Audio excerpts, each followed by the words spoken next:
आजपासून राज्यात 12वीची परीक्षा सुरू होतीये। 11 फेब्रुवारी ते 18 मार्च पर्यंत 12वीचे पेपर असणार आहेत। 15 लाखांहून अधिक विद्यार्थी ही परीक्षा देतील। कॉपी मुक्त परीक्षा होण्यासाठी राज्यभरात 271 भरारी पथकांची नियुक्ती करण्यात आलेली आहे। परीक्षा केंद्रांवर सीसीटीव्हीचा सुद्धा वॉच असणार आहे। परीक्षा केंद्रांवर ड्रोन कॅमेऱ्यांची सुद्धा नजर असेल। 2018 पासून गैरप्रकार झालेल्या केंद्रांवरील केंद्र प्रमुख बदलले जाणार आहेत। नियमावली नेमकी काय असेल याबाबतची आपण ग्राफिक्सच्या माध्यमातून जाणून घेऊया। परीक्षेमध्ये गैरप्रकार करताना विद्यार्थी आढळला तर थेट विद्यार्थ्यावर फौजदारी गुन्हा दाखल होणार आहे। कॉपी करण्यासाठी सहकार्य जर करण्यासाठी कोणी तिथे आलं असेल परीक्षा केंद्रावर तर त्यांच्यावर सुद्धा थेट गुन्हा दाखल होईल।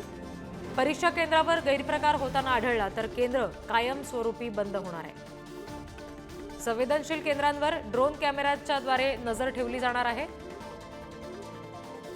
सगळ्या परीक्षा केंद्रांवर सीसीटीव्ही कॅमेऱ्यांची नजर असेल।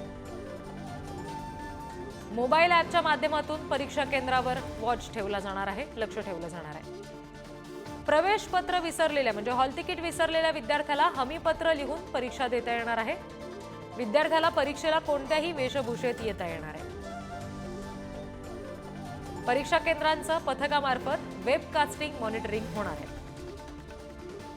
जिल्हा आणि तालुका स्तरावरून विशेष भरारी पथक नियुक्त करण्यात आलेले आहे। परीक्षा केंद्रांवरील बैठ्या पथकांचे 2 स्तर असतील। संवेदनशील केंद्रांवर जास्त बंदोबस्त असेल। राज्य परीक्षा मंडळाकडून भरारी पथकं नेमण्यात आलेली आहेत।